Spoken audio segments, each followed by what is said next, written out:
नमस्कार। आप देख रहे हैं वत्स वाच और मैं हूं मुकेश वत्स। फ्रेंड्स, राहु उत्तरा भाद्रपद में प्रवेश कर चुके हैं। लगभग 1 महीने हो गए हैं इस ट्रांजिट को, और इस ट्रांजिट से संबंधित एक पूरी सीरीज मैंने आप लोगों को दी है। हर नक्षत्र पर इसका क्या प्रभाव होगा, हर राशि पर क्या प्रभाव होगा, हर लग्न पर क्या प्रभाव होगा। और मैंने उन वीडियोस में कहा था कि मैं आपको मंडेन लेवल पर मेदिनी ज्योतिष के अनुसार पूरे विश्व पर क्या असर पड़ेगा, इसका एक अलग से वीडियो दूंगा। तो आज के इस वीडियो में राहु के उत्तरा भाद्रपद में प्रवेश करने पर इस पूरे विश्व के अलग अलग हिस्सों पर क्या प्रभाव होगा और विशेषकर भारत पर क्या प्रभाव होगा, इंडियन सब कॉन्टिनेंट पर क्या प्रभाव होगा, इसकी चर्चा हम लोग करेंगे।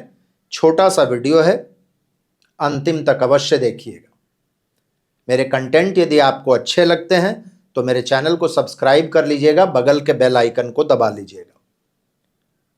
फ्रेंड्स, सबसे पहले तो क्षमा प्रार्थी हूं, ये वीडियो लगभग 11-12 जुलाई को बनना था, लेकिन मैं आउट ऑफ स्टेशन चला गया। परशुराम क्षेत्र का दर्शन करना आवश्यक था। उस समय में पहले से एक मान्यता मांगी गई थी और इसके वजह से जाना पड़ा। और वहां से लौटने के बाद मॉनसून की त्रासदी में मैं स्वयं फंसा हुआ था। मैं ऐसा कहूं तो गलत नहीं होगा। और 7 दिन स्थिति ऐसी थी कि काम करना बहुत मुश्किल था। एक फ्लड जैसे सिचुएशन में मैं था। खैर, देर आए दुरुस्त आए। सबसे पहला प्रेडिक्शन राहु के उत्तरा भाद्रपद में आने पर क्या होगा, वो इंडियन सब कॉन्टिनेंट से है। फ्रेंड्स, मैंने रिसर्च में देखा कि राहु जब जब उत्तरा भाद्रपद में आते हैं तब तब ये पूरा इंडियन सब कॉन्टिनेंट बहुत ज्यादा एक्टिवेटेड हो जाता है। सबसे पहले तो इंडियन बॉर्डर्स पर मुझे टेंशन दिख रहा है। इसमें पाकिस्तान बॉर्डर भी आ जाता है और इंडो चाइना बॉर्डर भी आ जाता है, इंडो बर्मा बॉर्डर भी आ जाता है। और विशेषकर नॉर्थ ईस्ट एरियाज में ये जो मणिपुर, अरुणाचल, ये जो एरिया है, यहाँ पर परेशानियां बहुत ज़्यादा दिखती हैं। नॉर्थ वेस्टर्न बॉर्डर्स और लद्दाख में परेशानियां मुझे दिखती हैं। पॉलिटिकल टर्मोइल हमेशा आता है इंडियन सब कॉन्टिनेंट में जब जब राहु उत्तरा भाद्रपद में आते हैं। मैं रिसर्च में देख रहा था 2006 में नेपाल में पॉलिटिकल प्रोटेस्ट हुए थे और उसके बाद डेमोक्रेसी को लेकर प्रोटेस्ट हुआ था और उसके बाद वहां के पार्लियामेंट को बहाल किया गया था। इस बार भी आप देखिए, राहु के उत्तरा भाद्रपद में प्रवेश करने के बाद बांग्लादेश में एंटी रिजर्वेशन प्रोटेस्ट हुए जिसमें बहुत सारे लोगों की जान गई है और गवर्नमेंट को बहुत स्ट्रांग एक्शन वहां पर लेना पड़ा है। पाकिस्तान की स्थिति बहुत ज़्यादा खराब होने वाली है और ये उस समय में और ज़्यादा बढ़ जाएगा जब वक्री शनि पूर्वा भाद्रपद को छोड़कर सतभिषा में वापस लौटेंगे। तो शनि सतभिषा में और राहु उत्तरा भाद्रपद में पाकिस्तान में बहुत तरीके की परेशानियां क्रिएट करेगा। खास करके ये जो पूरा पंजाब वाला बेल्ट है, ये झेलम, चेनाब, रावी, ब्यास, सतलज, ये वाला जो एरिया है, इंडियन पंजाब में भी कुछ परेशानियां होंगी और पाकिस्तान में भी होंगी। बलोचिस्तान में बड़ी दिक्कतें होंगी, खैबर पख्तूनख्वा में बड़ी दिक्कतें होंगी, इंडो अफगानिस्तान बॉर्डर और इंडो पाकिस्तान बॉर्डर, इन दोनों जगहों पर परेशानियां होंगी। इकोनॉमिक क्राइसिस पाकिस्तान का और बढ़ेगा। इसके अलावा चाइना में मैं कुछ बड़े प्रोटेस्ट्स और परेशानियां देख रहा हूं। चाइना से वैसे तो समाचार बाहर नहीं निकलते हैं, लेकिन इस बार शायद कुछ ऐसी घटनाएं घटेंगी चाइना में कि वो इंटरनेशनल समाचारों की सुर्खियां बनेंगी।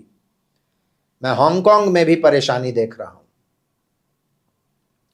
यदि इस पूरे रीजन की बात करें तो मुझे ऑस्ट्रेलिया में इस बार ऑस्ट्रेलिया को लेकर मैं दो प्रेडिक्शन आप लोगों को देना चाहूंगा। एक तो ऑस्ट्रेलिया में एथनिक वायलेंस इस बार हो सकता है, कुछ ग्रुप्स के बीच में तनाव बढ़ेगा और इसके वजह से रायट्स जैसी स्थिति ऑस्ट्रेलिया में हो सकती है। दूसरे, दिसंबर जनवरी के महीने में ऑस्ट्रेलिया में हीट वेव की संभावना, गर्मियां वहां बहुत बढ़ेंगी और इसके वजह से आग लगने की घटनाएं, बुश फायर्स और गर्मी से संबंधित बीमारियां, डिहाइड्रेशन की वजह से लोगों का जान जाना, ऐसे समाचार हम लोगों को मिलेंगे। फ्रेंड्स, जब मैं रिसर्च कर रहा था तो मैंने पाया कि राहु जब उत्तरा भाद्रपद में आते हैं तो दो तरह के इंसिडेंट्स बहुत ज्यादा बढ़ जाते हैं। एक तो है स्टैम्पीड्स, भगदड़, और उसमें भी रिलीजियस गैदरिंग्स में भगदड़।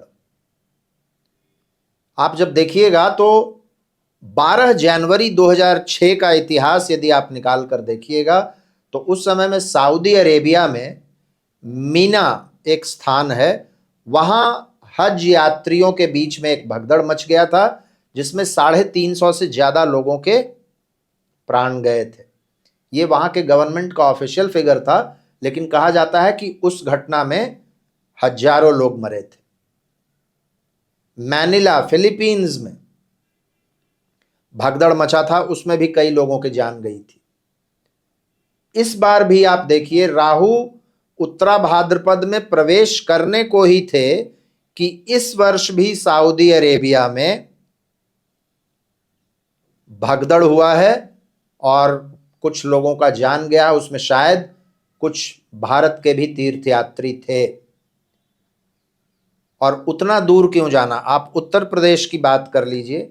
अभी कुछ ही दिन पहले आप लोगों ने समाचार सुना होगा कि किसी बाबा के गैदरिंग में, एक रिलीजियस गैदरिंग में भगदड़ मच गया जिसमें बहुत सारे लोग मरे, जिसमें अधिकतर महिलाएं थी और बच्चे थे। ये इंसिडेंट बढ़ जाता है। और दूसरा इंसिडेंट जो मैंने अपने रिसर्च में पाया कि राहु जब जब उत्तरा भाद्रपद में आते हैं तो पहाड़ों का दरकना, mudslides, rock slides, landslides की घटनाएं बढ़ती हैं जिसमें बहुत सारे लोग मरते हैं। आप 17 फरवरी 2006 फिलीपींस में एक बड़ी घटना घटी थी। उस दिन मड स्लाइड की वजह से 1100 से ऊपर लोग मरे थे। इस बार भी मॉनसून के शुरू होने के पहले ही 3 महीना पहले मैंने कहा था कि वाटर एलिमेंट एक्टिवेटेड हो रहा है। इस बार का मॉनसून बहुत सीवियर होगा, जल से संबंधित समस्याएं, एक्सीडेंट्स बढ़ने वाली हैं। आप अभी जो हुआ है वायनाड में, आप देखिएगा तो अभी भी राहु उत्तरा भाद्रपद में है और उसी तरीके का लैंडस्लाइड हुआ है। आज का समाचार है लगभग 190 बॉडीज को रिकवर किया जा चुका है और कई 100 लोग अभी भी गायब हैं। कहा जाता है कि 4 पूरा गांव इस लैंडस्लाइड के चपेट में आ गया है।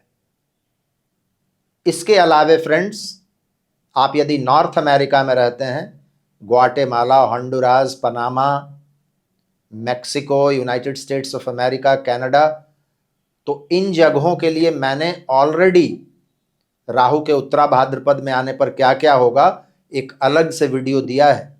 उसमें मैंने बताया है पॉलिटिकल टर्मोइल होगा, राइट्स होंगे, स्ट्राइक्स होंगे, law and order situation create होगा कनाडा और अमेरिका में, नेचुरल कैलामिटीज आएंगे।